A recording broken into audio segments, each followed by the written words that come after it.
I don't care whose fault it is if that lounge isn't ready in the next 3 minutes. Someone is getting a very uncomfortable phone call before breakfast. Carter Holloway didn't shout when he said it. He never shouted. Shouting was for people who needed to prove they were angry, and Carter had long since stopped needing to prove anything, or so he believed.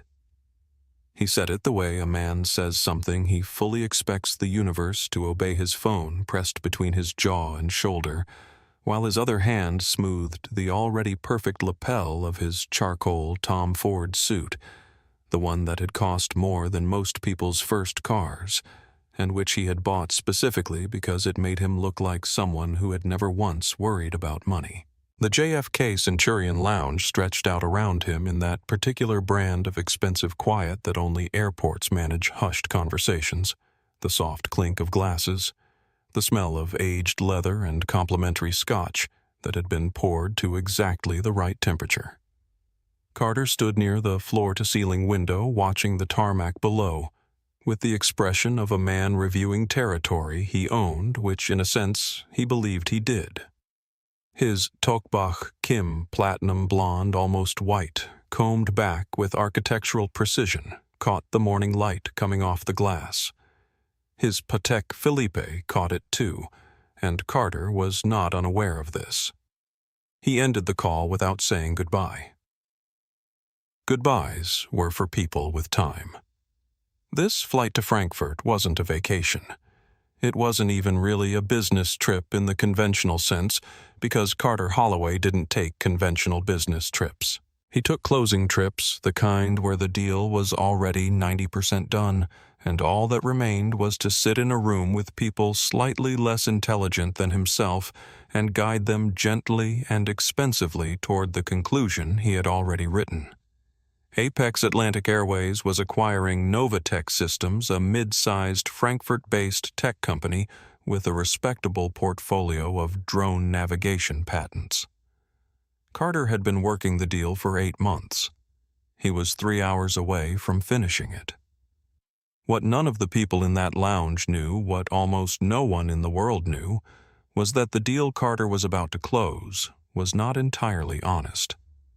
The valuation he had submitted to Apex's board priced Novatech's IP portfolio at $42 million, a figure Carter had arrived at, not through rigorous analysis but through creative arithmetic, the kind that benefits from a shell company registered in the Cayman Islands under the name Meridian Consulting. The CEO of Novatech, a man named Weber, had been extraordinarily cooperative in the negotiations for reasons that had less to do with corporate synergy and everything to do with the fact that 3 weeks ago he had put a deposit on a villa near Lake Como funded through a wire that traced back, if anyone ever looked closely enough, to the same Cayman account. Carter had done this before. Not at this scale and not with these numbers, but the architecture of the scheme was familiar to him in the way that a musician knows a chord progression, effortless, automatic, almost boring in its reliability. He wasn't worried. He was never worried. Worry was for people who second-guessed themselves, and Carter had surgically removed that capability somewhere around his 32nd birthday. He was 41 now, and he had spent the last decade constructing a version of himself that was bulletproof. The Tukbat Kim, the suit, the membership cards fanned in his wallet like a hand of winning poker cards. These weren't affectations. They were load-bearing walls. They held up the entire structure of who Carter Holloway had decided to become: a man, born in a forgettable suburb of Dayton, Ohio, to a father who fixed pipes and a mother who graded papers. A man who had taken that thoroughly ordinary beginning and lacquered over it so thoroughly that sometimes in the right light even he forgot it was there. A young woman in the lounge uniform approached his table. "Mr. Holloway, your flight is boarding. Gate B-17. Carter looked at her the way he looked at most people he didn't need briefly assessing, and then away. "The app said boarding was 5 minutes ago," he said, picking up his briefcase without looking at her. "Do better." He didn't wait for her response. He was already moving his footsteps brisk and deliberate on the polished floor. His mind already 3 hours ahead, already in Frankfurt, already shaking hands, already done. He left the glass of scotch on the marble coaster, barely touched, because he could. Gate B-17 had the particular exhausted energy of a flight that was running slightly behind, and a gate agent, who had been on shift since 5 in the morning and had long since run out of diplomacy to spare.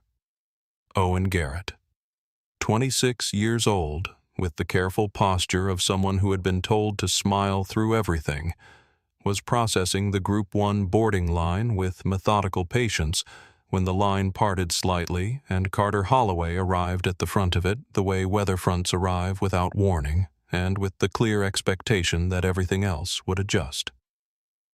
Platinum Legacy. Carter announced, pressing his boarding pass against the scanner before Owen had even looked up. 1A. Let's move. Owen looked up. He was used to this particular species of traveler he handled 3 or 4 a day, and he had developed a kind of professional resilience to it, a way of staying polite without actually being warm. Sir, he said, if you could just wait for the passengers currently in line, we'll get you. I fly this airline 3 times a week. Carter said the words, coming out clipped and precise like a lawyer reading a statute. He held up his digital membership card with the practiced ease of someone who had done it hundreds of times and knew exactly how people's expressions changed when they saw the tier. 3 times a week. My company alone accounts for over $2 million in annual revenue for Apex Atlantic. So when I say let's move, what I mean is let's move. The passengers in line ahead of Carter, a young couple with a stroller, a middle-aged woman with noise-canceling headphones, an elderly man moving with patient slowness, said nothing. They shifted slightly with the collective resignation of people who have learned that making a scene costs more than the principle is worth. Owen scanned the pass. The machine beeped green. Enjoy your flight, Mr. Holloway. Owen said, his voice carrying exactly the tone of a man who was paid to say those words and not a syllable more. Carter was already walking. He didn't say thank you. He didn't look back at the couple with the stroller or the woman with the headphones or the elderly man. He walked down the jet bridge with the rolling stride of someone who has always believed the world moves faster when he's in it, his briefcase swinging slightly with each step, his reflection ghosting in the curved metal walls. Behind him, Owen Garrett watched him go for just a moment longer than necessary, not with resentment exactly, but with the quiet attentiveness of someone who has filed something away. He had been working Gate B-17 for 2 years. He had seen men like Carter Holloway approximately 400 times. He had learned to notice the ones who never once looked back. Carter didn't look back. While Carter Holloway was standing at the window of the Centurion Lounge calculating the weight of other people's time, Elias Wyndham was sitting on the floor. Not because he had to. Not because there were no chairs. There were plenty of chairs in the vicinity of Gate B-17, a row of them bolted to the wall, not 15 feet away, perfectly functional, perfectly empty. Elias was sitting on the floor near the base of a support column because he had been walking for an hour through the terminal, thinking, and when he needed to think, he needed to be still, and when he needed to be still, he found that floors were more honest than chairs. Chairs had armrests and upholstery. Floors just had floor. He had his back against the column and his long legs crossed at the ankle in front of him, and he was reading or had been reading before the thinking took over. The book, a paperback thriller with a cracked spine and water-stained corners, its cover image a dark silhouette against a darker city, was resting open on his knee. But his eyes were on the window. Outside, a pushback tug was maneuvering a Apex Dreamliner away from the gate with the slow, deliberate precision of something very large being moved by something that understood exactly how large it was. Elias watched this with the particular attention of a man who had once spent 6 months designing the housing that protected the fuel lines in that exact model's left engine. He was 50 years old, though he looked both older and younger than that depending on which part of him you were looking at. His face carried the settled gravity of a man who had been through real things, not crisis room things, not board meeting things, but actual real things, the kind that leave marks. His beard was neat, kept close to his jaw. His hands resting on the book were large and marked with the small faded scars that come not from fights, but from workshops, from sharp edges and hot metal, and the honest consequences of working with your hands for long enough. He was wearing a navy zip-up hoodie worn soft with age over a plain white t-shirt, gray sweatpants, New Balance sneakers with the tread worn down on the outside edges the way shoes wear when someone walks a lot and thinks while walking. He looked to anyone passing by like a man who had boarded the wrong terminal. He did not look like the majority shareholder of the airline whose plane he was about to board. His phone buzzed. He glanced at it, a message from James, his assistant, who was the only person in the building who knew exactly where Elias was and why files are ready. Full audit on Novatech completed. The numbers are what you thought they were. It's not sloppy accounting. It's intentional. Elias read the message twice. Then he typed back, "Confirmed. Don't call until Frankfurt." He put the phone face down on the floor beside him and looked back at the window. The Dreamliner outside was nearly positioned now, its nose swinging slowly around toward the runway complex, and Elias found himself thinking not for the first time today about his father. Reginald Wyndham had been a mechanic. Not the kind who owned the shop, the kind who showed up at 5:30 in the morning because the shop opened at 6, and he wanted time to think before the work started. He had grown up in a part of Georgia where the things available to black men with his intelligence and his ambition were carefully, deliberately, architecturally limited, and he had spent the better part of his life pressing against those limits with the patient force of a river against a dam. Not with rage, but with the quiet insistence of someone who understood that rivers given enough time win. He had been turned down for business loans 14 times before a small credit union in Atlanta finally said yes. He had taken that yes and built something slowly, stubbornly, block by block that eventually became Apex Atlantic Airways. Elias had been 17 when his father took him to see the first Apex plane, a leased regional turboprop that smelled of new seat fabric and industrial cleaner, and said, "The engine doesn't care about your title, son. It only cares if you built it right." Elias had spent the rest of his life trying to build things right. He had stepped back from day-to-day operations 7 years ago when the company had grown large enough to need people who were better than him at running large things. Though he had been careful to remain present in the ways that mattered through the backdoor access codes. He had written into the server architecture himself through the quarterly flights he took incognito to see how the company actually worked when no one knew the owner was watching. Twice before these flights had been unremarkable. He'd seen good crews, decent service, the ordinary friction of a company trying its best. This time he had a specific reason to be on this specific flight. He had been watching Carter Holloway for 3 months. He closed the paperback, tucked it into the worn backpack beside him, and stood up when the boarding call came unhurried, unannounced, just a large man in old sneakers joining the back of the line with the patient ease of someone who has absolutely nothing to prove. The Apex Atlantic Dreamliner had been configured in the newest first-class layout individual suites in a 1-2-1 arrangement. The kind of thoughtful engineering that gave every passenger direct aisle access and a privacy divider that could be raised between neighbors. The cabin held that particular quality of expensive stillness that exists for about 15 minutes before takeoff when the seats are still empty and the lighting is dialed to a warm amber, and the smell of clean leather and climate-controlled air hasn't yet been cut through by the presence of human beings with their varied anxieties and needs. Diana Voss had been the lead purser on Apex Atlantic's transatlantic routes for 11 years, and she prided herself on the particular skill of reading a boarding pass and a face at the same time. She was standing near the cabin entrance, tablet in hand, when the first-class passengers began filing in, and she was doing what she always did, cataloging, preparing, anticipating, when she looked down at her manifest and saw a name that made the blood in her neck do something complicated.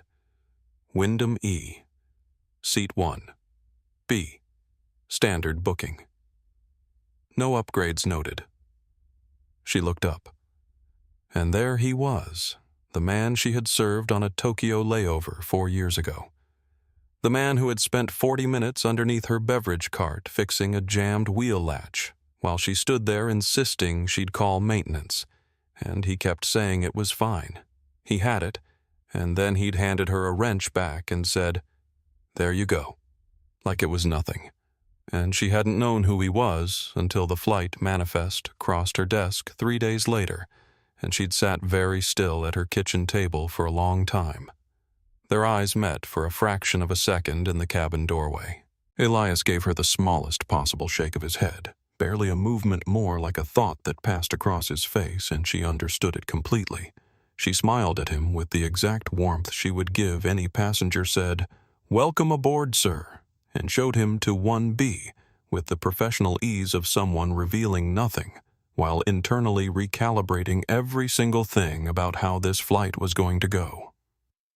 Elias settled into 1B with the unhurried efficiency of a man who has done this many times and finds no particular ceremony necessary.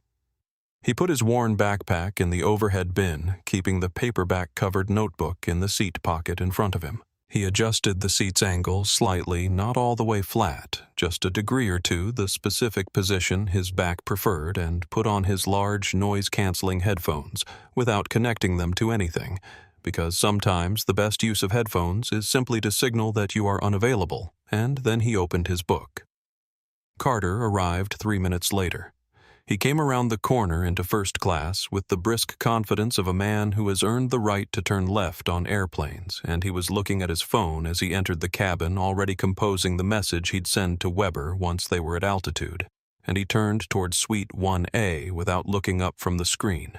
And then something in his peripheral vision snagged him, and he stopped. He looked at Seat 1B. The man in 1B was large, broader across the shoulders than Carter had registered initially, and he was wearing a faded navy hoodie and sweatpants and sneakers that had clearly been walked very hard in, and he was reading a battered paperback with the relaxed focus of someone who had found a comfortable position and intended to keep it. He did not look up when Carter stopped. He turned a page.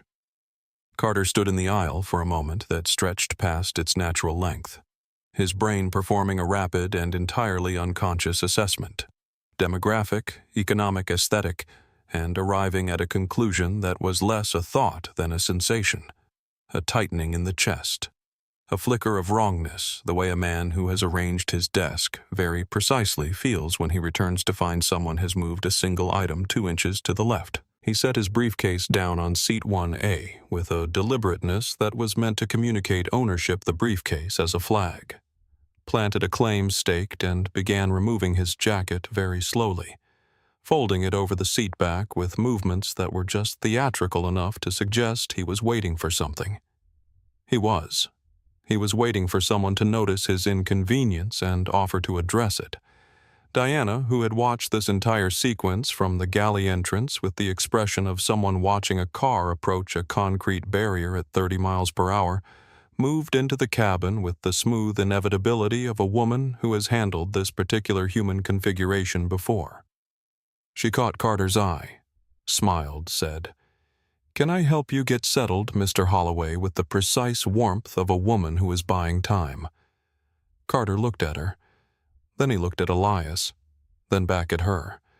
His jaw was set in a way that communicated everything without committing to anything yet. Elias turned another page.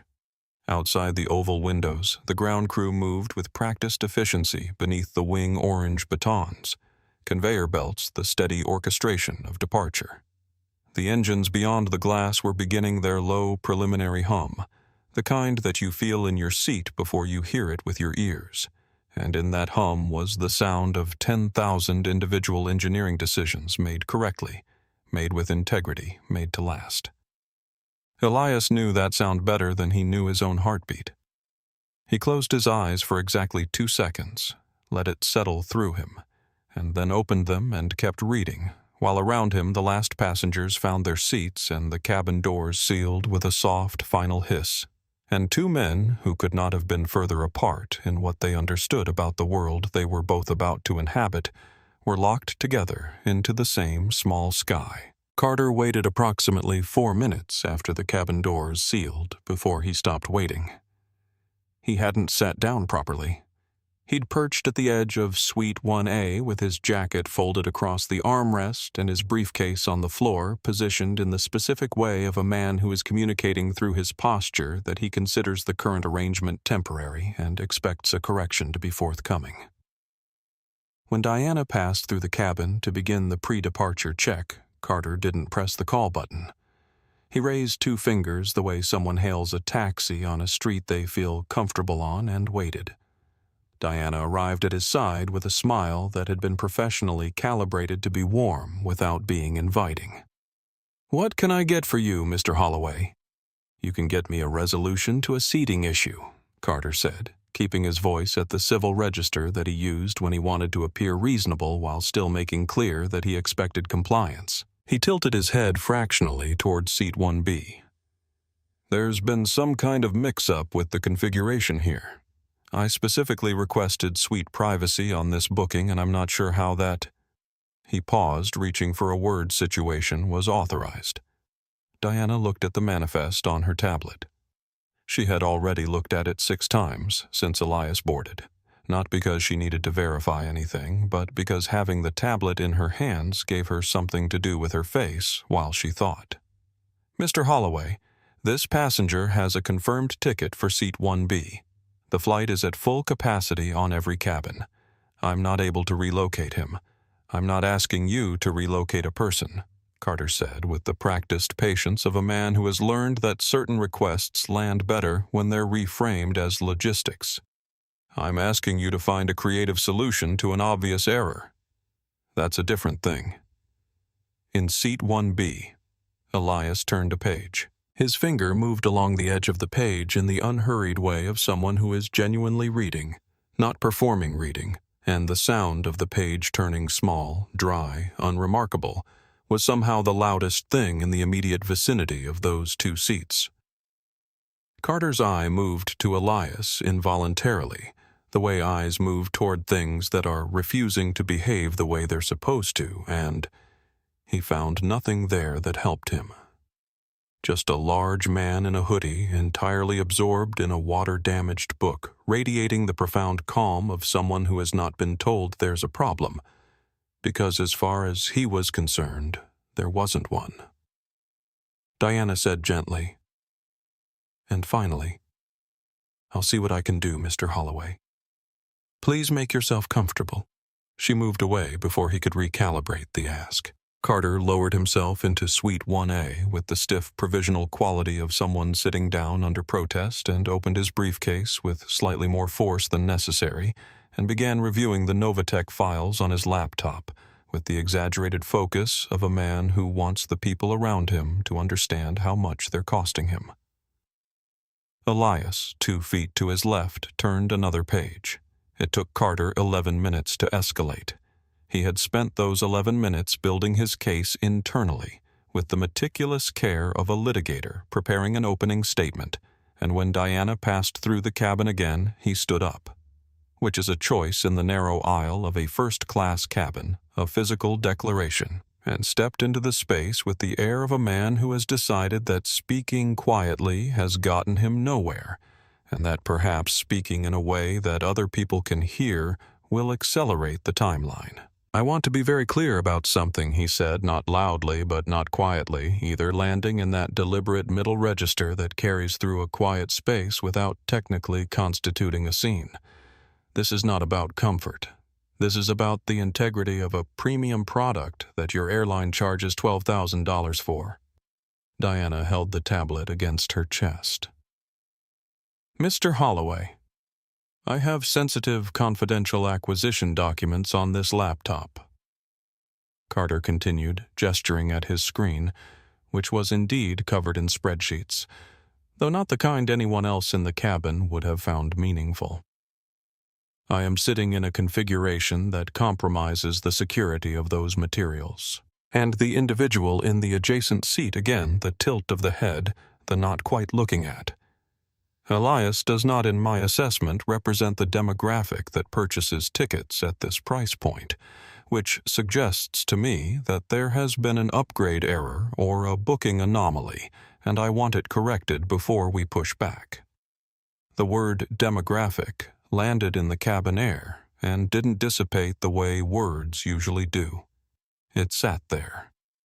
Raymond Ashby, the retired attorney in seat 2A, had been reading a physical newspaper, the kind of man who still did, and he had lowered it by about 2 inches when Carter stood up and kept it there, watching the situation over the fold with the expression of a man who spent 30 years in courtrooms and recognizes when someone is about to say something they cannot unsay. Elias had not looked up. Furthermore, Carter said, and now he turned more fully toward Elias, though he was still technically addressing Diana, which gave the whole thing the quality of a conversation about a person who wasn't there. I want to address this directly. I'm prepared to make it easy.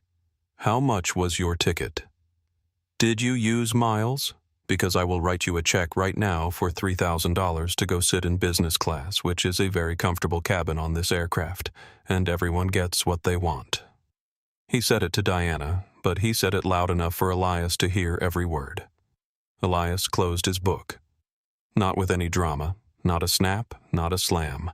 Just the quiet closure of a man who has finished one thing and is deciding whether to begin another. He looked at Carter for the first time, a direct, unhurried look, and Carter, who had been expecting anger or discomfort, or the particular performative dignity of someone who knows they're being wronged and wants witnesses, got none of those things. He got assessment, the specific even quality of a man deciding what something was worth his time. My name is Elias. The man said, his voice low and even and unhurried in the way of a large engine running well below its capacity. And I don't need your money. I like this seat. It has the most legroom. Carter blinked. I'm sorry, legroom Elias said, and opened his book again. The woman in seat 2. B, a businesswoman who had been pointedly studying her own laptop, made a very small sound that might have been a cough, or might have been something else, and turned slightly toward the window. Carter stood in the aisle for a moment with the expression of a man whose carefully loaded presentation has just been met with total indifference, and something shifted behind his eyes.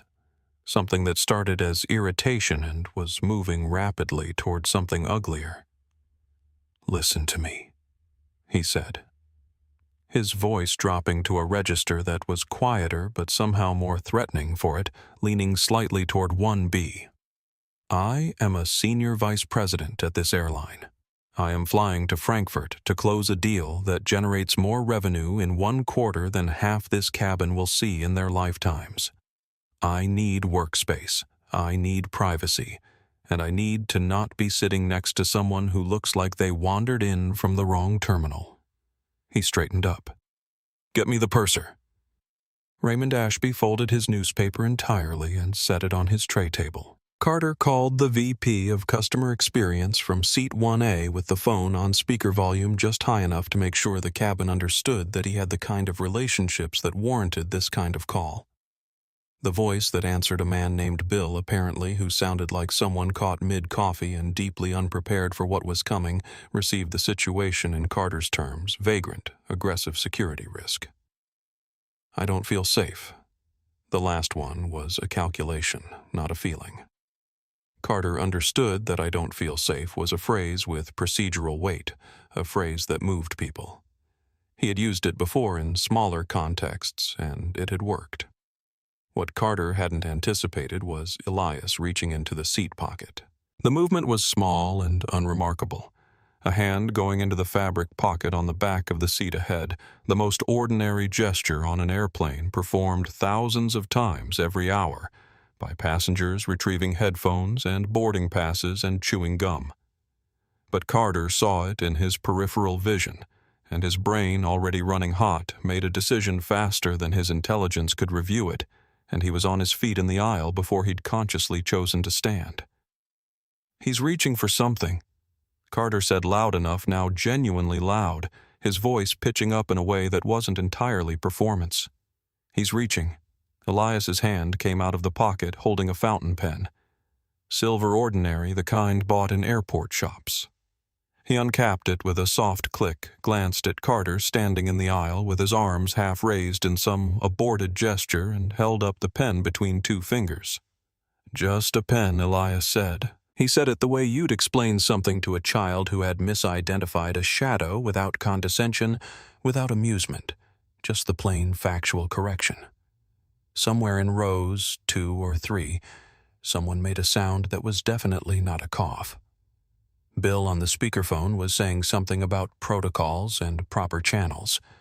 But Carter had stopped listening to Bill because the humiliation of the last 30 seconds was converting itself into rage with the particular efficiency of a man who has not been made to feel foolish very often and is therefore very bad at tolerating it. "Get the captain," Carter said to Diana, who had materialized at the front of the cabin with the careful expression of someone disarming something. "Get him now." Raymond Ashby had shifted his position in seat 2A so that he was facing slightly more toward the aisle than toward the window. His phone was in his hand. It was quietly and without announcement recording. Captain Henrik Adler came out of the cockpit with the resigned efficiency of a senior pilot who has learned over 30 years that the call to manage a cabin disturbance almost always means 2 adults who should know better and who would both be embarrassed in about 5 minutes. He was gray-haired, 4-striped, and had the specific physical stillness of a man who has sat through several 100,000 feet of turbulence and stopped being surprised by anything that happens at ground level. He looked at Carter. Then he looked at Elias in seat 1B. And then something happened that Carter would spend a long time afterward trying to understand. Elias looked at Captain Adler and did one thing. He raised his right hand, touched the side of his nose with his index finger twice. A small, quick gesture, the kind that could be mistaken for nothing, for someone adjusting his glasses or brushing away a sensation. Adler's eyes registered it. Carter saw the registration happen, saw the slight change in the set of the captain's shoulders, a micro-adjustment in how he was holding his weight. And something in Adler's expression shifted from, "I am here," to smooth this over to something more attentive, more careful, like a man who has just been handed a document he needs to read before he responds. Carter, watching this, felt a thread of unease pull through him that he couldn't quite locate the source of. Captain Carter said, filling the silence before it could mean something. "Under FAA passenger safety guidelines, if I formally state that I feel unsafe due to the behavior of an adjacent passenger, you have the authority to remove that individual from the aircraft. I am formally making that statement." Adler looked at Carter for a moment. Then he looked at Elias, who was looking back at the captain with the particular expression of a man who is waiting patiently for a process to complete itself. "Mr. Holloway," Captain Adler said. His voice was the voice of a man who has decided things. "Take your seat. We're pushing back." The silence that followed was of the very specific quality that happens when someone has said an authoritative thing and the person it's directed at hasn't moved yet because they haven't processed that it's actually happening. "Excuse me," Carter said. "I said, take your seat," Adler repeated without heat, without hesitation. "You are delaying departure. If you continue to cause a disturbance, it will be you who is removed from this aircraft. Am I clear?" Carter's mouth opened. Nothing useful came out. Adler turned, nodded once to Diana, a small, communicative nod of the "I'll explain later" variety, and returned to the cockpit. The reinforced door closed with a sound like a verdict being entered. Carter lowered himself into seat 1A in the manner of a building that has had a critical support removed and is figuring out slowly whether it intends to stand. The cabin settled back into the performance of normalcy, with the slightly forced quality of people who have just witnessed something uncomfortable and are collectively deciding to pretend they didn't. Headphones went back on. Screens lit up. The body language of the first-class cabin shifted to that particular configuration of deliberate inwardness that means I am here, but I am not here, and I have not seen what I just saw. But no one was actually watching anything. Carter sat in seat 1A with his jacket still over the armrest and his laptop open on the tray table, staring at the spreadsheets on his screen with the unseeing focus of a man who is looking at numbers, while his mind is somewhere entirely different, running different calculations at speed. His jaw was set.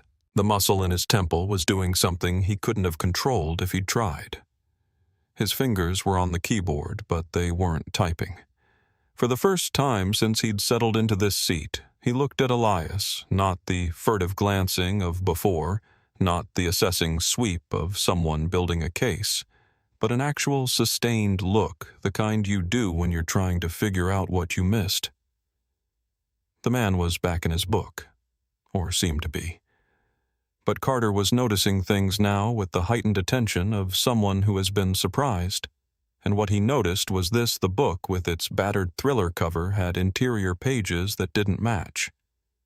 The paper was different, not printed pages, but lined pages handwritten covered in dense, precise notations that weren't legible from this angle, but were clearly not the plot of a generic airport thriller. That was a notebook inside a book cover. Carter looked at the notebook for 2 seconds, 3, and then made himself look away because the implication of a man who carries a disguised notebook onto a flight and exchanges silent gestures with the captain was an implication his brain was trying very hard not to finish forming. The tug disengaged. The plane began to move. They taxied toward the runway with the slow, deliberate choreography of a large aircraft navigating confined space, and Elias, as the plane made its turns, closed his eyes for a moment. Just a moment, just long enough to be unmistakable with an expression that was not anxiety, not relief, but something closer to recognition. Like a musician hearing the opening bars of a piece they wrote. Like a man coming home. The runway opened up ahead of them, and the engines built from their low sustaining hum to a sound that is less heard than felt, pressing through the floor and the seat and the walls, climbing toward the particular roar that means commitment, means no turning back, means the weight of the thing you've built is about to be tested against the sky. Carter gripped his armrest as the acceleration pushed him back. He was always fine on takeoffs, technically.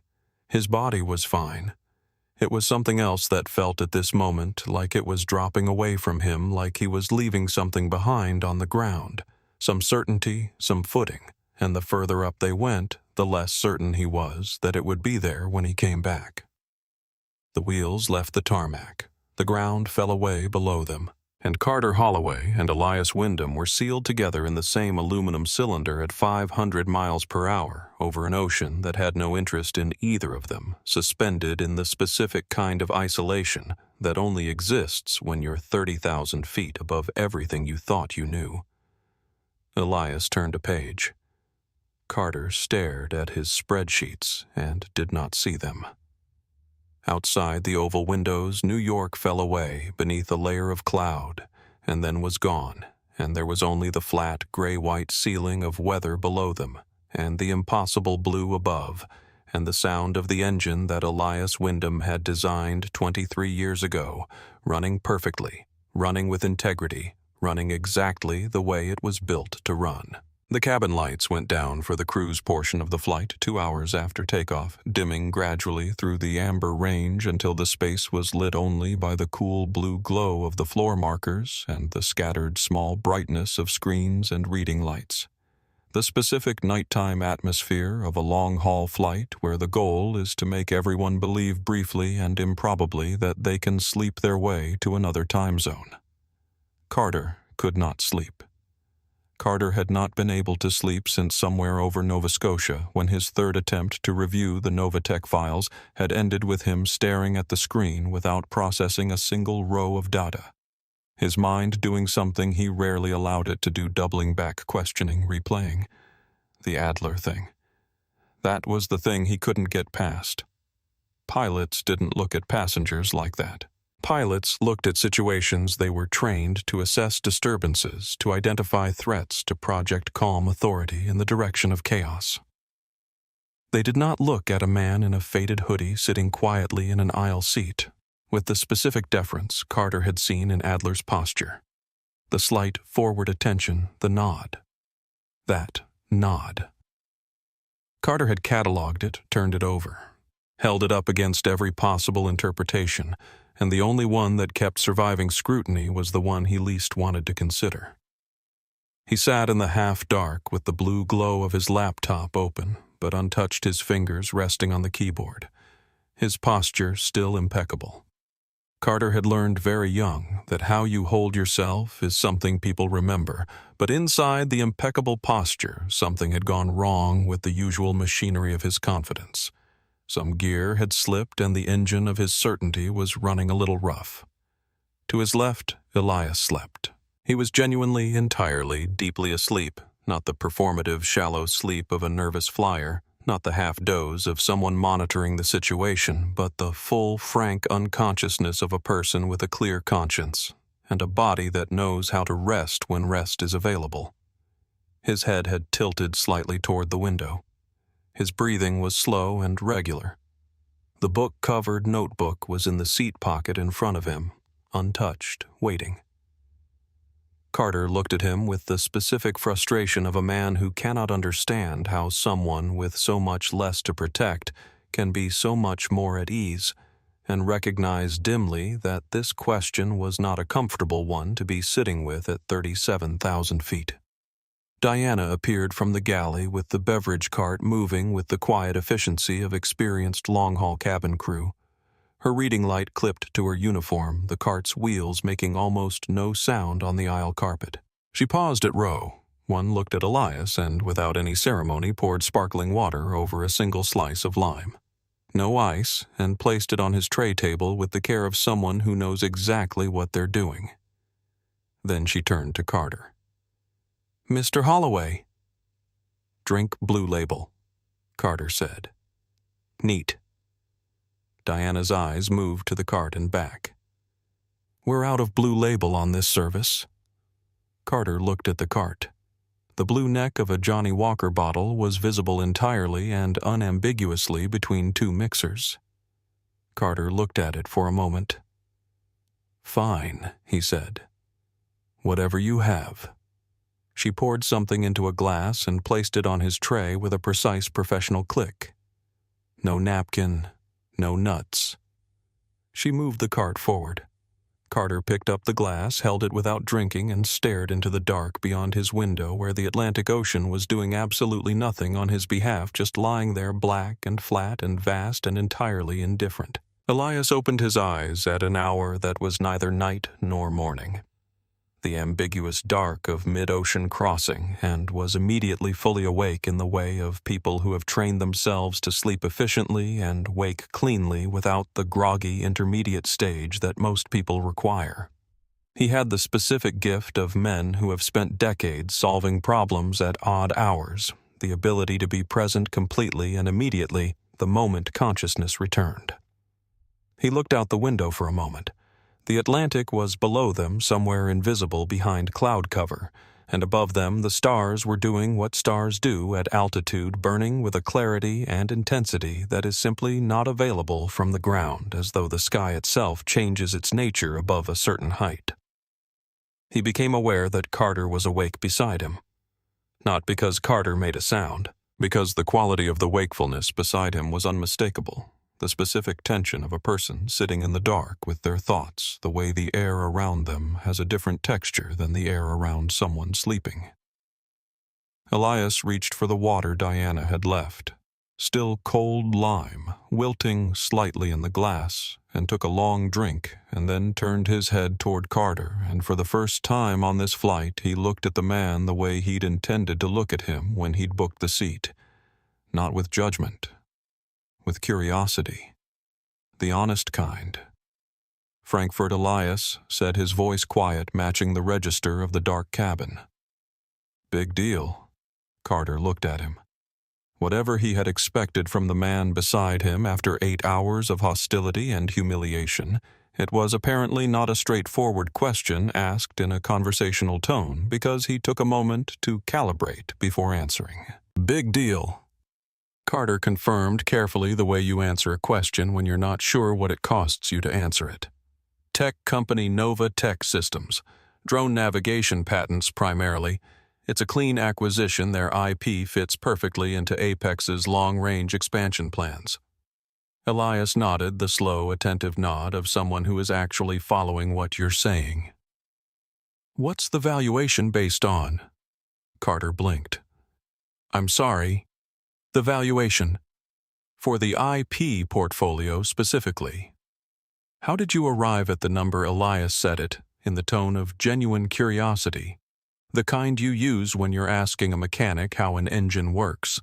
And Carter, whose entire professional identity was built on being the smartest person in any given room, responded the way he almost always responded to that kind of question he performed. He talked for several minutes about multipliers and patent projections and sector benchmarks, his voice gaining the particular confidence and fluency of a man who has given this pitch many times and knows exactly which parts impress the most.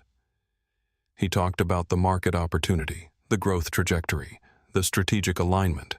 He talked the way Carter always talked when he believed he had an audience, fully smoothly, with the practiced ease of someone who has learned that words delivered with confidence can become temporary substitutes for truth. Elias listened. He asked one follow-up question, then another.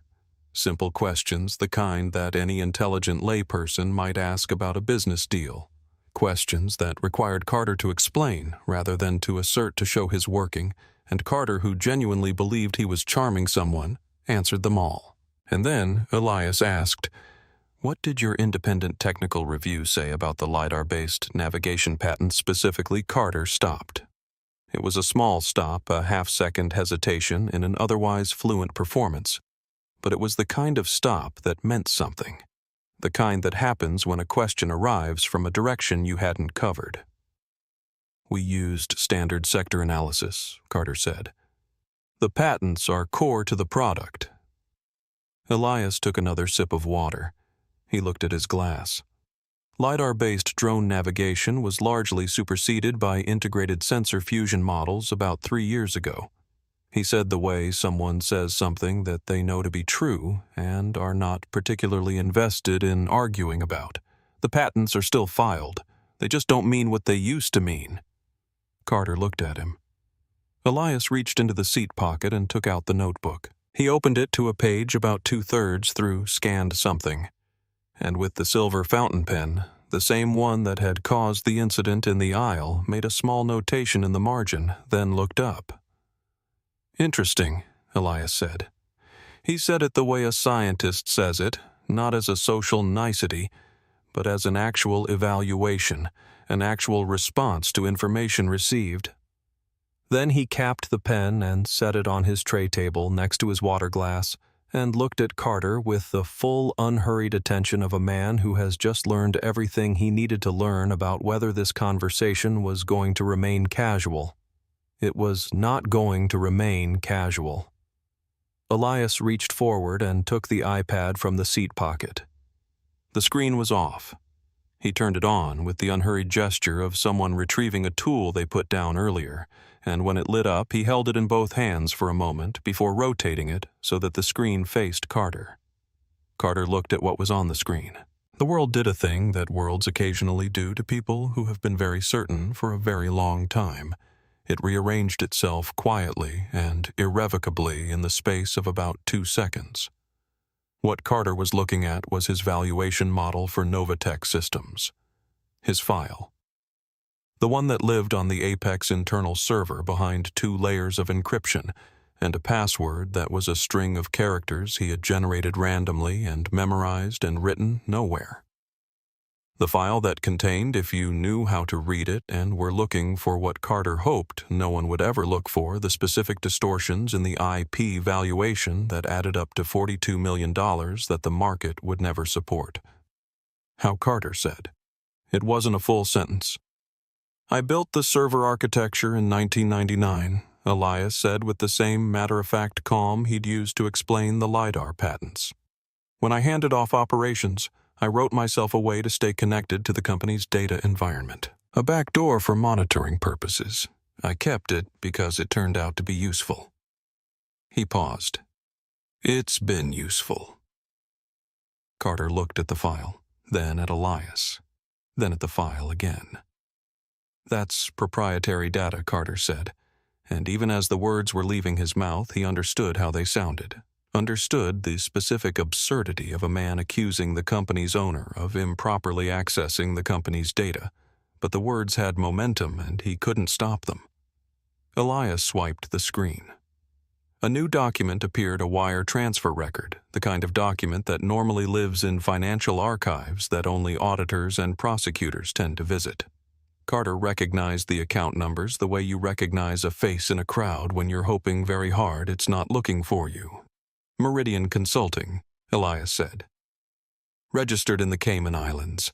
Incorporated 7 months ago." He swiped again. "And here is the IP address used to complete the registration. It traces to a residential property." He looked at Carter. "Your address, I believe. Greenwich, Connecticut." Carter said nothing. He was doing something that he almost never did. He was running out of gambits. The calculation in his mind was happening very fast. Every exit, every reframe, every deflection he might normally deploy, and each one was arriving already closed, already blocked, like a man sprinting through a building where every door he tries is locked, and he knows who has the keys, and that person is sitting right next to him on a plane over the Atlantic Ocean at 37,000 feet. This doesn't have to become a Carter started. "A federal crime," Elias said. Not sharply, just accurately. "I'm saying we can resolve this in a way that doesn't damage the company. A scandal hurts the stock price. It hurts investors. It hurts you." Carter leaned forward, dropping his voice, his tone shifting to the register he used in rooms where negotiations had gone wrong and needed to be walked back, quiet man-to-man, the adults in the room energy. "You don't want the noise any more than I do." Elias set the iPad down on his own tray table and looked at Carter with an expression that took Carter a moment to identify because he so rarely saw it directed at him. It was the expression of someone who has heard this argument before in this exact form from this exact type of person and finds it neither persuasive nor surprising. He smiled quietly without warmth, but also without cruelty.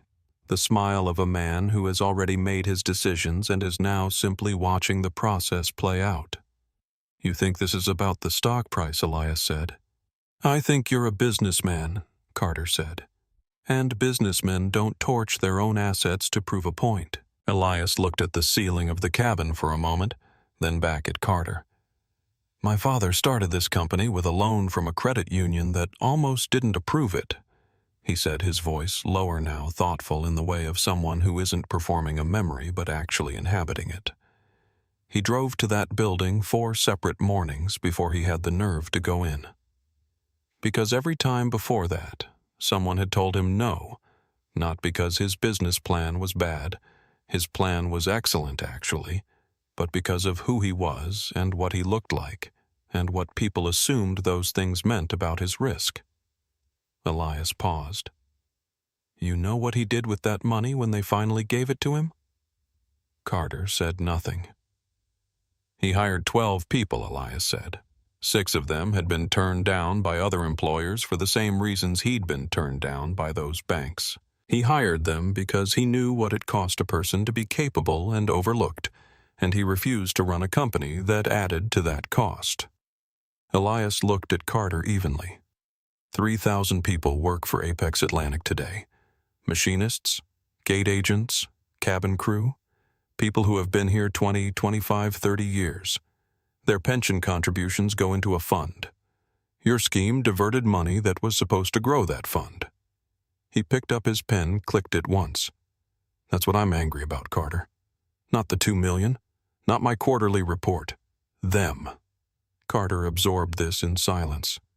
For the first time on this flight, he had nothing to say, not because he lacked words, but because the words he had were all designed for a different kind of conversation. The engines maintained their unvarying note outside that low constant frequency that on long flights becomes indistinguishable from silence, becomes part of the baseline of reality, rather than a sound within it and in the reduced world of the dark cabin, With almost every other passenger asleep and the blue floor lights marking the aisle in both directions like a runway at night, Carter Holloway made the decision, whether consciously or because he had simply run out of alternatives, to stop defending and start explaining. "I grew up in Dayton," he said. "Not the good part.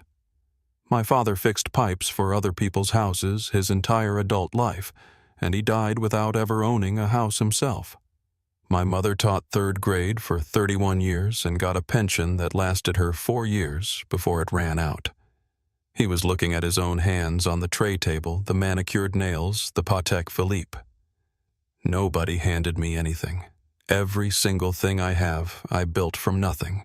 I took a state school accounting degree and I turned it into a career by being willing to do things other people wouldn't do and know things other people didn't know and work harder and smarter and longer than everyone else in every room I was ever in." He said it with a kind of rawness that was surprising even to himself. The rawness of someone who has carried a story for so long that it has started to feel like justification. Like the weight of it is proof of something, like the effort spent getting here earns you things that other people haven't earned. "I'm not asking for credit," Carter said. "I'm just telling you it wasn't given to me." Elias listened to all of this without interrupting, the way a very good doctor listens, fully present, giving you time, not composing their response while you're still talking. When Carter finished, there was a pause that wasn't uncomfortable so much as truthful, the pause of someone actually thinking rather than waiting to speak. "My father also built everything from nothing," Elias said. "He also had a father who didn't own things, and a childhood in a place that wasn't designed for people like him to succeed in. He also worked harder than most people around him for longer, with fewer advantages." He paused. "The difference is that when my father walked into a room with something to offer, there was an entire architecture around him specifically designed to make it harder for him to be heard. Not because of what he knew, not because of what he'd done, because of his face." Elias looked at Carter. "You walked into difficult rooms too, but the architecture was not working against you specifically. You had to climb a hill. He had to climb the same hill while people were actively, deliberately, sometimes unconsciously trying to pull him back down." He said this without heat, without accusation, just as a set of facts that he had spent a long time living alongside and had made his peace with the way you make peace with the existence of gravity. "I'm not telling you your journey was easy. I'm asking you whether you think those two hills are the same hill." Carter was quiet. It was a different kind of quiet than the defensive silences of earlier in the flight. This one had the quality of something that had been said and had landed somewhere real, somewhere past the walls Carter usually kept everything at. "The problem with what you did," Elias continued, "isn't that you came from nothing and wanted more. That's human. The problem is who you took it from and how and what you told yourself to make it feel acceptable." He tapped the iPad. "This scheme, the pension fund impact alone, I had my team model it out. Over 5 years, at the rate you were diverting, we're talking about a shortfall that would have hit every hourly employee who's been with us for more than a decade. People like Diana." He glanced toward the galley. "Her father worked in our maintenance division for 25 years. He's retired. He has a pension that depends on that fund being whole." A pause. "You don't know that about her because you don't know anything about her because she's always been to you the woman who brings you drinks." Carter looked toward the galley. The curtain was still. "I sat next to you on this flight," Elias said, "because I had 3 months of evidence and I needed one more piece of information. I needed to know whether the man who built this scheme was someone who had gotten lost, a person under pressure, a person making decisions they might regret, a person who, given the right moment, might choose differently." He looked at Carter directly.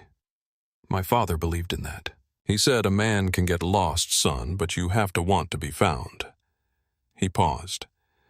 "So I dressed down and I booked the seat next to you and I waited to see what kind of person you were when you thought no one important was watching." Carter said nothing.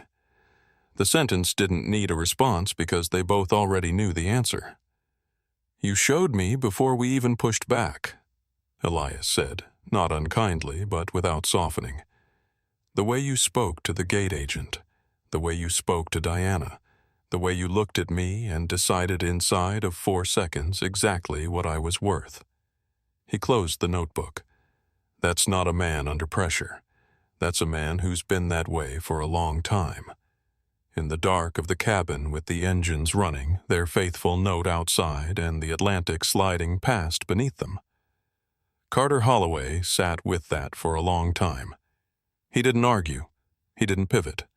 He didn't reach for the next thing. He just sat there in his impeccable suit that was beginning to show the first signs of a very long night, and for perhaps the first time in a very long time he had no idea what to say next.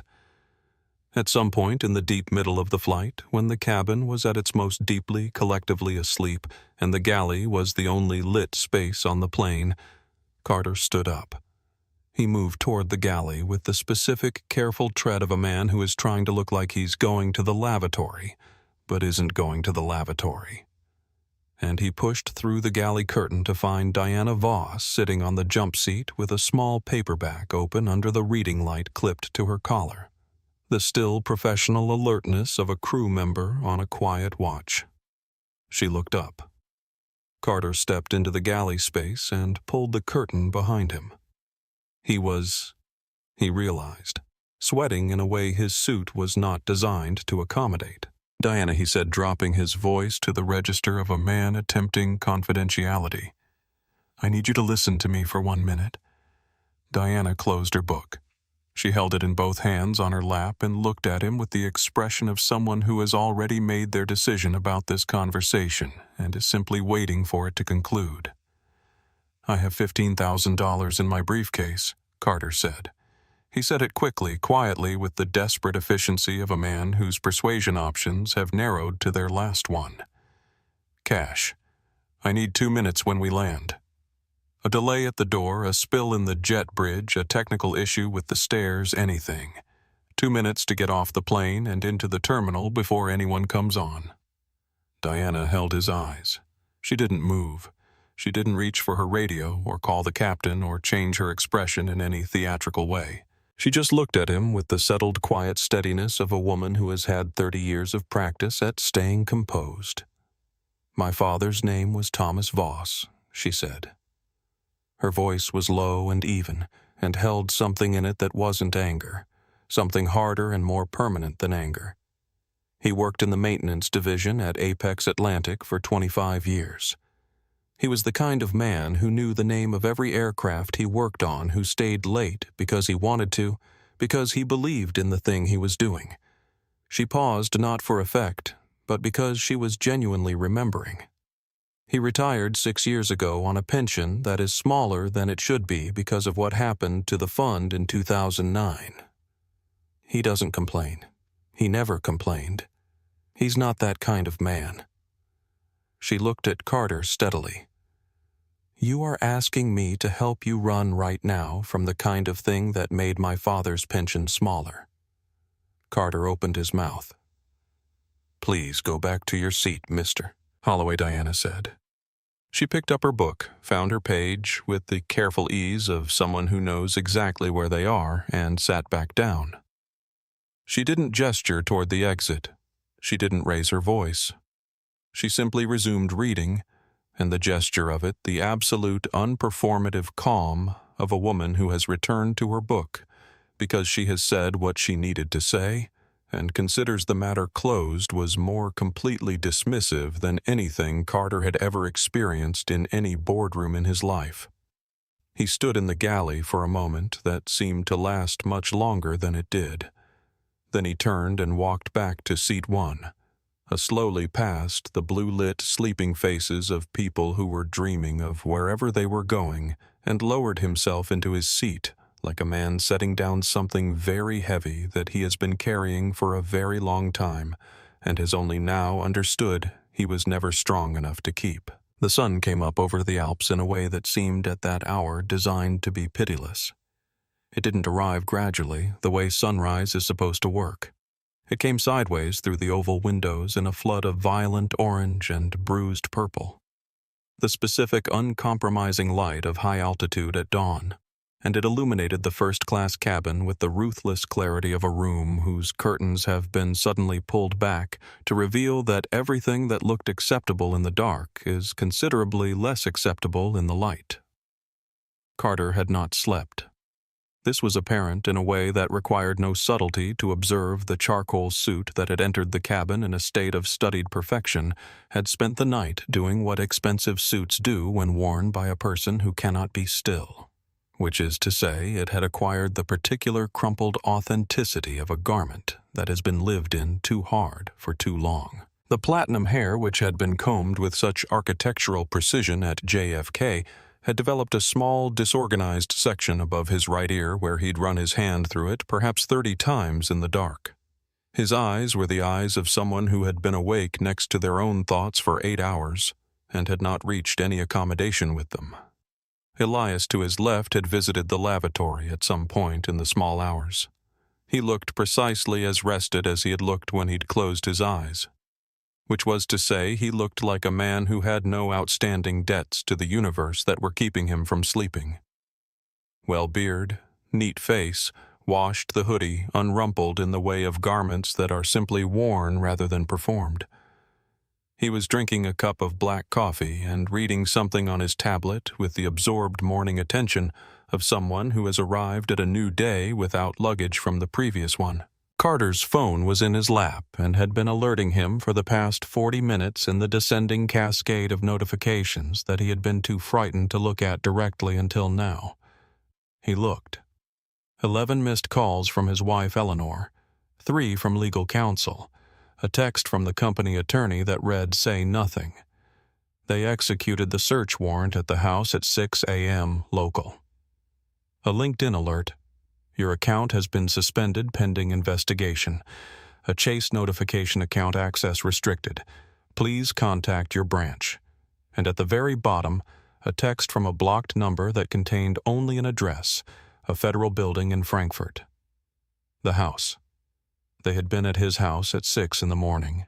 Eleanor was there. Their 2 kids would have been there. He looked at the 11 missed calls and felt something that he had spent most of his professional life carefully, deliberately making sure he never had to feel the specific sickness of understanding, fully and completely, and without any available exit route, what you have actually done and who has actually paid for it. He looked up. Elias was watching him, not with satisfaction, not with anything that resembled pleasure in the situation. He was watching Carter the way someone watches a person who is about to understand something difficult with the careful attention of a witness. "My family," Carter said. His voice came out wrong, too small, too stripped of the authority it was used to carrying. "The agents were professional," Elias said. "Eleanor and your children are fine. Physically." He let that word do its work. She didn't know Carter. "My team's analysis confirmed it. She's cooperating." Carter looked at his phone. The 11 calls. He tried to imagine Eleanor's face at 6 in the morning answering a door. He put the phone face down on his tray table. "Why didn't you just fire me?" he asked. He wasn't asking it as an accusation. He was asking it the way a man asks a question he genuinely wants the answer to, quietly in the aftermath of something. Why? The seat, the flight, all of it.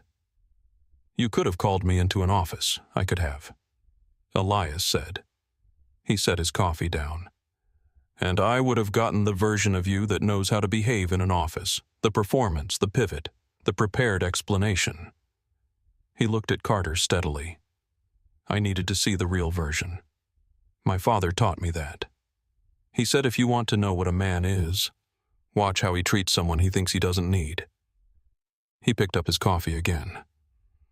"At the gate, you spoke to Owen Garrett, the agent who checked you in the way you'd speak to a machine that was running slow. On this plane, you looked at me and made a decision about my worth in under 5 seconds, based on what I was wearing. And then you spent the next 8 hours trying to buy, threaten, or charm your way out of the consequences of that decision."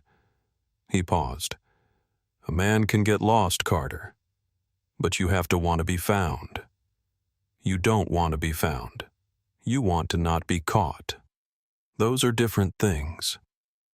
Carter looked at his hands on the tray table. Outside, the Alps were massive and white and indifferent, and Frankfurt was 30 minutes below them. Captain Adler's voice came through the cabin speakers with the crisp authority of a man who has made 10,000 announcements and considers each one as important as the last. Ladies and gentlemen, we have begun our initial descent into Frankfurt.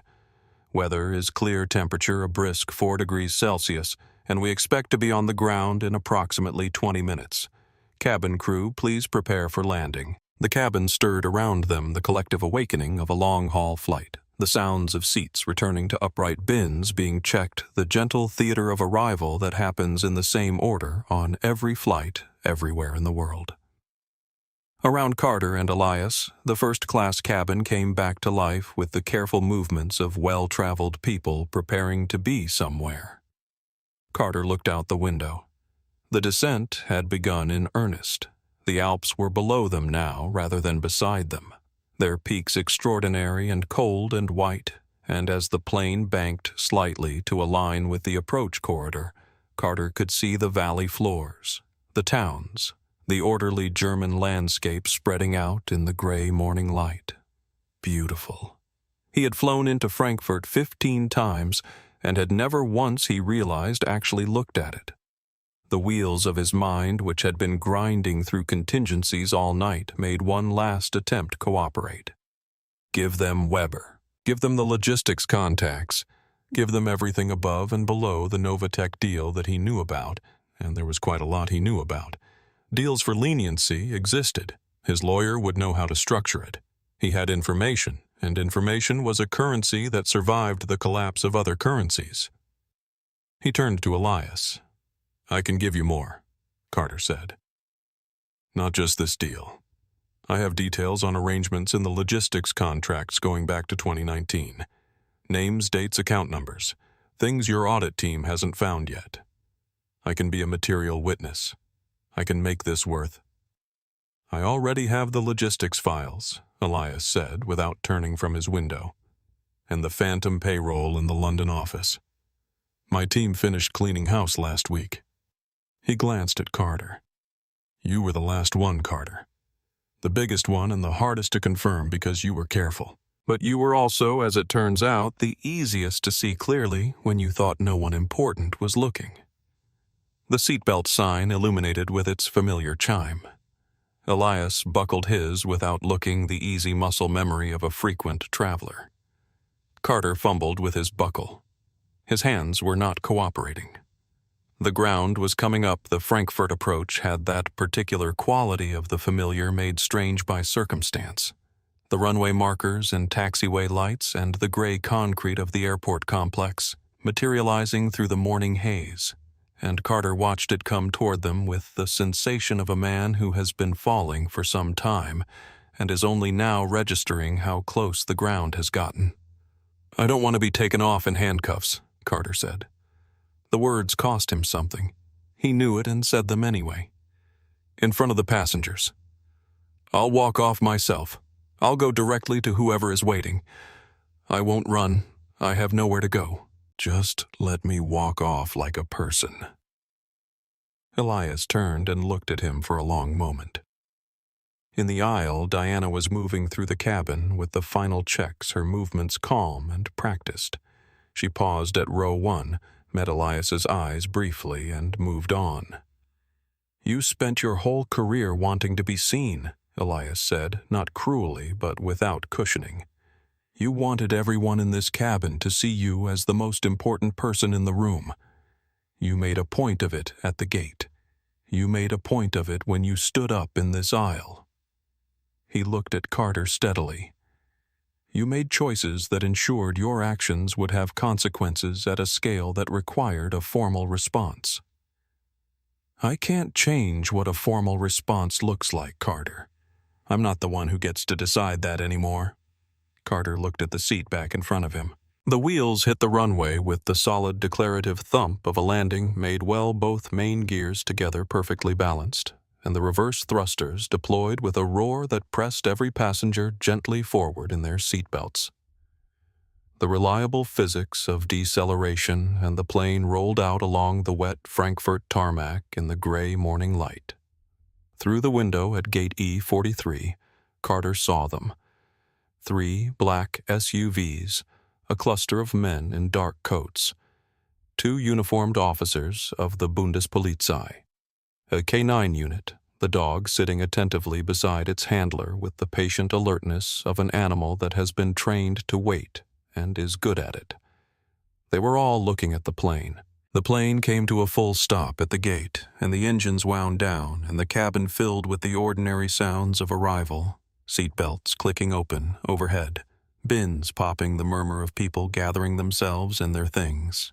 And for approximately 30 seconds it was possible, if you worked hard enough at it, to believe this was an ordinary landing at the end of an ordinary flight.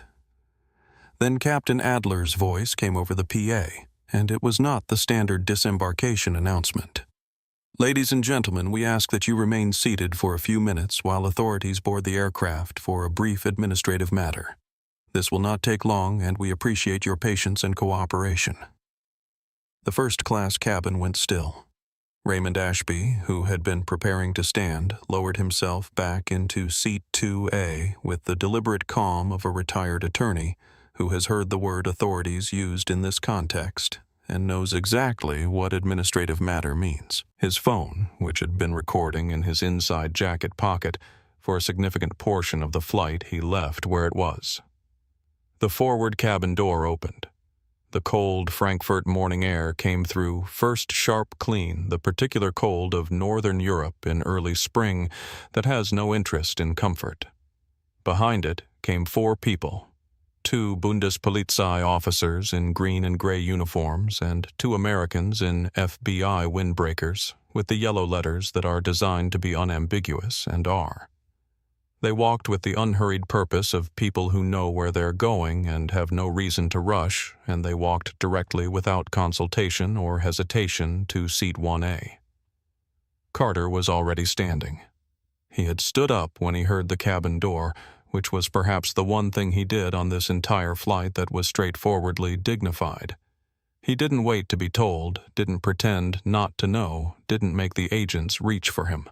He stood with his suit jacket buttoned, his platinum hair still partially disheveled from the long night, his face carrying the particular expression of a man who has been playing a character for so long that the character and the man beneath it have become impossible to separate, and who is only now, in the stripping light of a Frankfurt morning, being asked to figure out which one is real.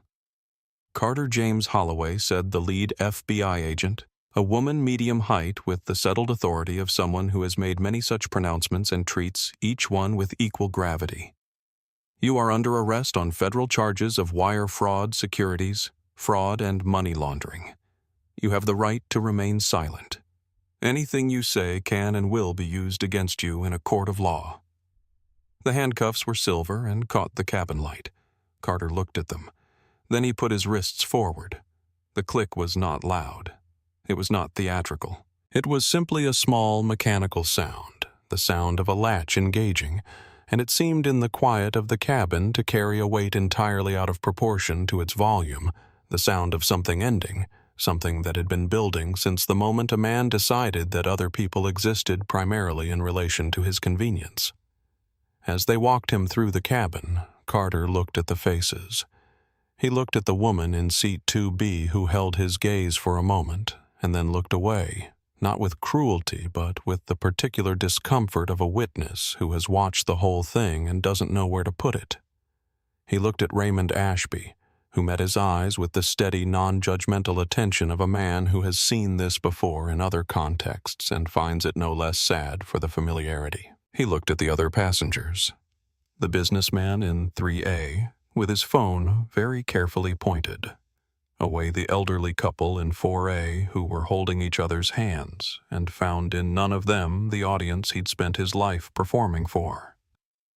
At the cabin door, Carter slowed for a fraction of a second, not resisting, just pausing, the way a person pauses at the threshold of something they cannot re-enter once they've crossed it. He looked back involuntarily one last time. Elias Wyndham was standing in the aisle by seat 1B with his worn backpack over one shoulder, talking to Diana in the low, easy tone of two people who are genuinely glad to see each other and have a small amount of catching up to do.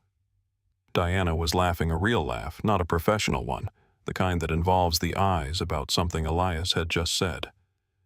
He did not look toward the cabin door. Carter was guided forward gently professionally onto the jet bridge and into the Frankfurt morning and the sound of the cabin, the ordinary continuing sound of people collecting their things and preparing to go on with their lives, receded behind him and did not follow.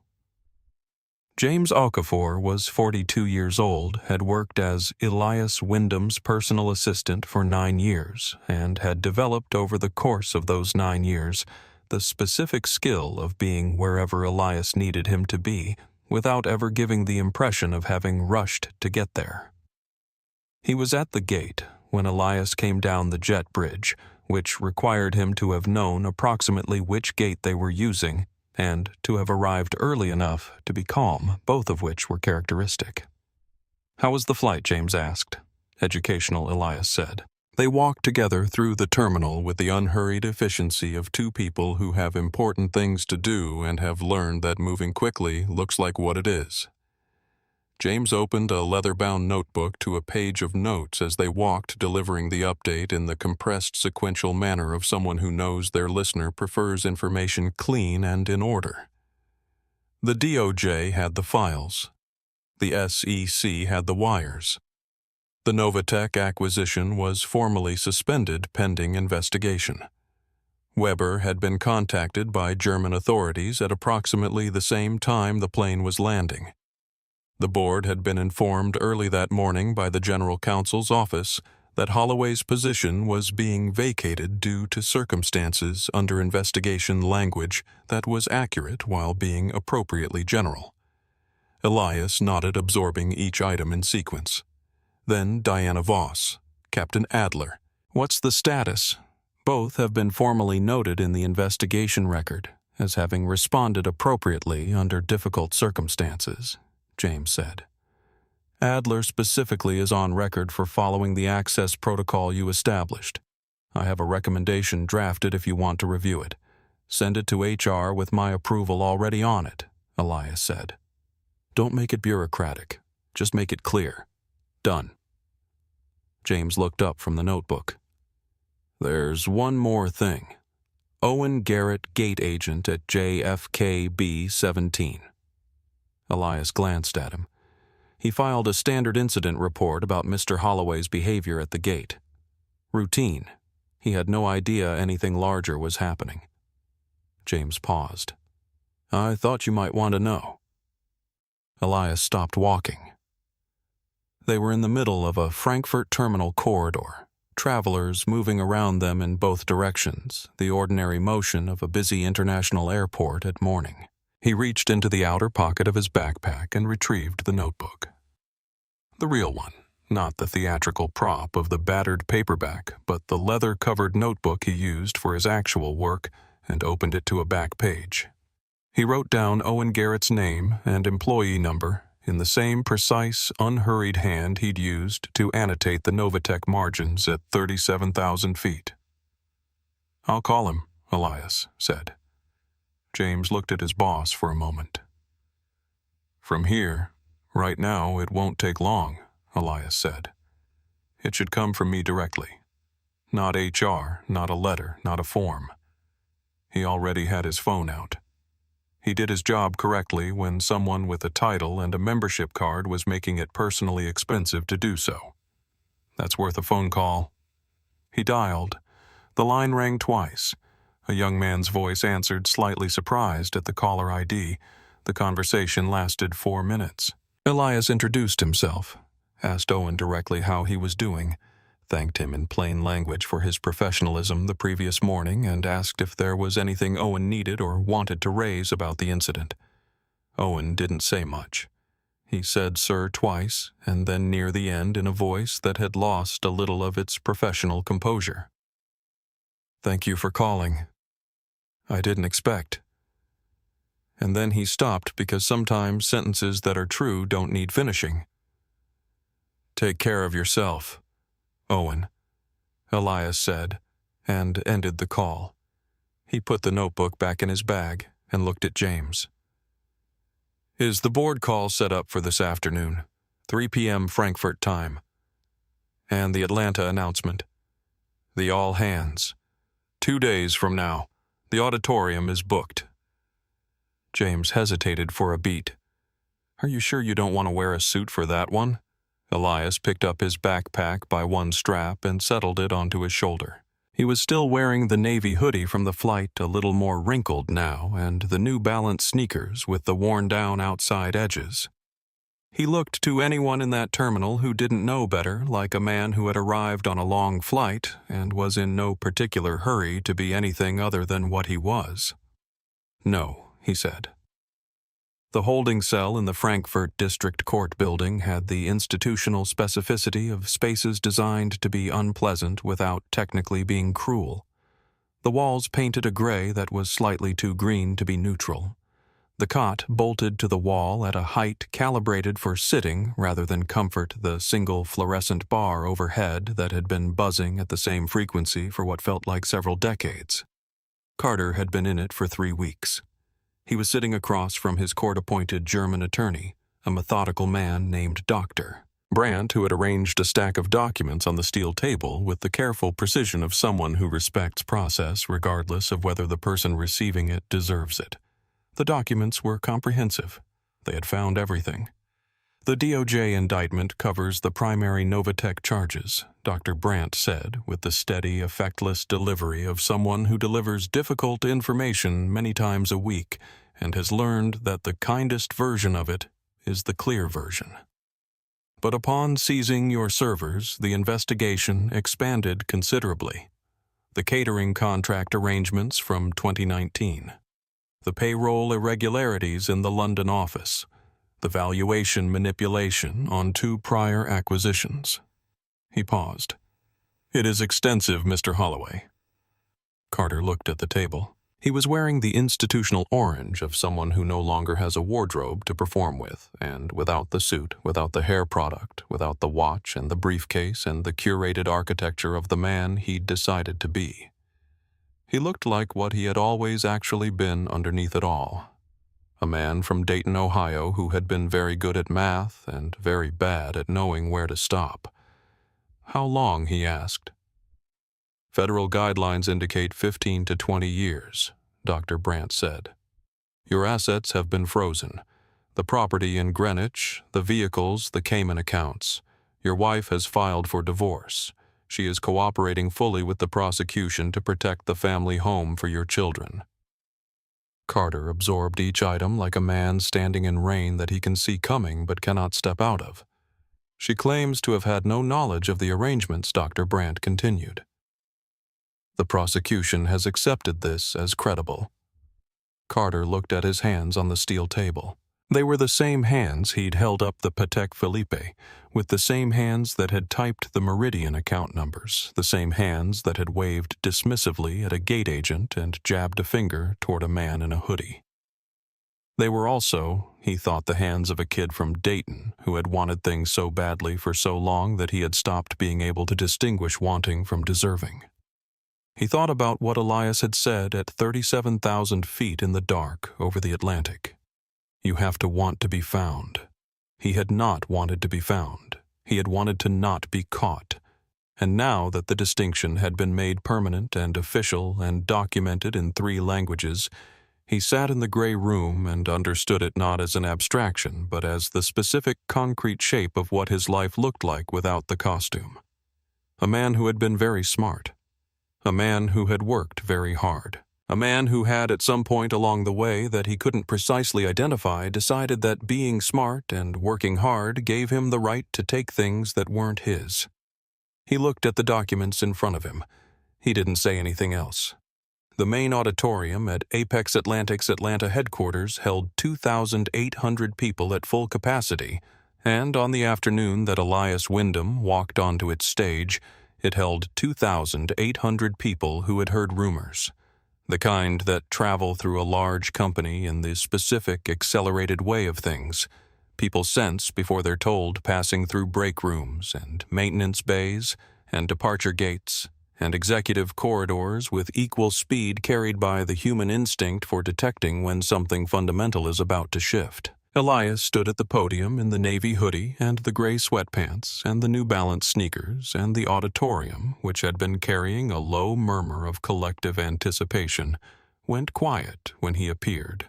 Not the performed quiet of a formal presentation, but the instinctive quiet of people who can see from the way a man stands that he is about to say something real. He didn't use the teleprompter. He had switched it off before coming on stage. 3 days ago he began, and his voice carried through the auditorium's excellent sound system, a sound system he had personally specified 15 years ago because he cared about these things. I took a flight from JFK to Frankfurt. I sat in seat 1B in first class. I was wearing this hoodie, which some of you may recognize, and I was reading a book, which I will admit to you now was not actually a book. A small ripple of something moved through the audience, not quite laughter, more like recognition. The sound a crowd makes when someone says something true. A man sat next to me who had worked for this company for 6 years. Elias continued. He didn't know who I was. He looked at what I was wearing and decided very quickly and very confidently what I was worth. He paused. He was wrong about that. But that's not what I want to talk to you about today. He moved out from behind the podium. He always thought better when he could move. This company was started by my father, who worked in a Georgia shop for years before he built anything of his own. He hired people who other employers had turned away. He knew the name of every person on his assembly line. He ran this company on a simple principle that the way you treat people is the actual product and everything else is downstream of it. Elias stopped at the edge of the stage. Below him, 2,800 faces were turned up toward him. Machinists in their work clothes, gate agents in their uniforms, executives in their suits, all of them in the same room, all of them listening. What the man on that flight was doing, Elias said, was stealing from you. Not from me, not from the board, from the pension fund, from the profit sharing, from the 30 years some of you have spent building something that was supposed to be there when you needed it. He looked at the room. That ends today. Effective immediately, we are redistributing the full executive bonus pool for this fiscal year $38 million back into the employee pension fund and into cost of living adjustments for all hourly workers retroactive to the first of the year. The silence lasted almost 4 seconds. Then the machinists section erupted and the sound traveled through the auditorium like a wave through something that had been very still for a long time. Elias waited for it, let it be what it was, didn't rush it. When it settled enough for him to continue, he looked out at the middle rows. I want to name 2 people, specifically, he said. 3 days ago on Flight 407 from JFK, a purser named Diana Voss was put in a position where doing her job correctly was made personally costly by someone with institutional authority. She did it correctly anyway. He found her in the crowd. She was in the 4th row of the employee section, sitting very still, her hands clasped in her lap. Diana, thank you. The auditorium turned toward her. Some people began to applaud. Diana Voss sat for a moment with the expression of a woman who does not particularly expect to be seen and is figuring out what to do with the experience of being seen. Then she stood just briefly and nodded once, and in the gesture was 30 years of doing the right thing in the small, daily, unremarkable ways that don't usually result in anyone noticing. Across the city at his gate in Terminal B of Hartsfield-Jackson, Owen Garrett was watching the live stream on his phone during a break between flights. He had the phone tilted slightly away from his supervisor, not because he was hiding it, but because he wanted a moment with it that was just his. When Elias mentioned that the company was committing to a formal review of how frontline staff were treated by passengers with premium memberships, a single sentence, almost an aside. Owen looked at his phone for a long moment after the sentence ended. Then he looked up at the gate at the line of people beginning to form for the next departure and went back to work. After the auditorium had emptied and the sound system had been switched off, and the last of the department heads had filtered out through the rear exits with the energized, complicated expressions of people absorbing large changes, Elias stood alone at the floor-to-ceiling window at the back of the auditorium that looked down onto the maintenance bay. The bay was on the afternoon shift. Through the glass 2 stories below, he could see the organized activity of people doing precise, skilled, essential work. A team working on a landing gear assembly, another group at the engine test stand, a man in a high-visibility vest moving between stations with the unhurried purpose of someone who knows every inch of where he is and what everything is for. The overhead lights of the bay gave everything a warm yellow cast that softened the hard edges of the equipment and made the whole scene look from up here like something you'd want to preserve. James came to stand beside him. 3 journalists outside, James said. And the stock closed up 18% today. Elias nodded. He was holding the leather notebook, the real one open to a page near the back where his father's handwriting lived in pencil that had faded to a pale, insistent gray over the years that the page had been carrying it. The sentence was not long. The handwriting was that of a man who wrote carefully, who chose words with the economy of someone who had learned the value of saying the right thing rather than many things. He didn't read it aloud. He ran his thumb along it the way you trace something you know by feel as much as by sight. James said, "Do you want me to set up the press calls for tomorrow?" "In the morning," Elias said. "Give me a minute." James nodded and stepped back, and Elias stood at the window and watched the maintenance bay below him, and thought about his father who had never stood in an auditorium of 3,000 people, but who had stood in bays exactly like this one, and who had known the names of the men working in them, and who had believed not as a strategy, not as a management philosophy, but as the deep foundational load-bearing conviction of a man who had been treated as invisible, and refused to respond by treating others the same way that every person in a room like that one deserved to be seen. That was the inheritance. Not the company, not the stock price, not the aircraft and the routes and the assets on the balance sheet. The conviction, the practice, the daily particular renewable choice to see people. He closed the notebook. He put it into the inner pocket of the hoodie close to his chest where he always kept it. "All right," Elias said. He picked up the backpack from the seat beside him and put it on one strap, the easy, familiar weight of a bag that had been many places and was worn honestly for all of them. He took one more look at the bay below the warm light, the careful hands, the work being done with skill and integrity by people who showed up every day and built things that were meant to last. And then he turned and walked toward the exit with the unhurried stride of a man who has somewhere to be and knows why he's going.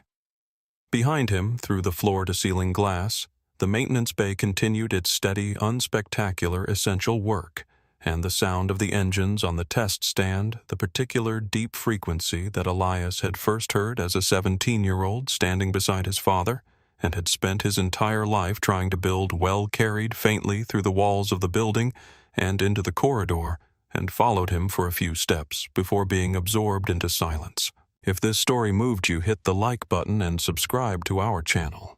It truly helps us keep telling stories like this one. And we want to hear from you in the comments. Have you ever been underestimated because of how you looked or where you came from? What happened? We read every single one. Thank you for watching, and remember, true power never needs to announce itself. It just shows up and does the work.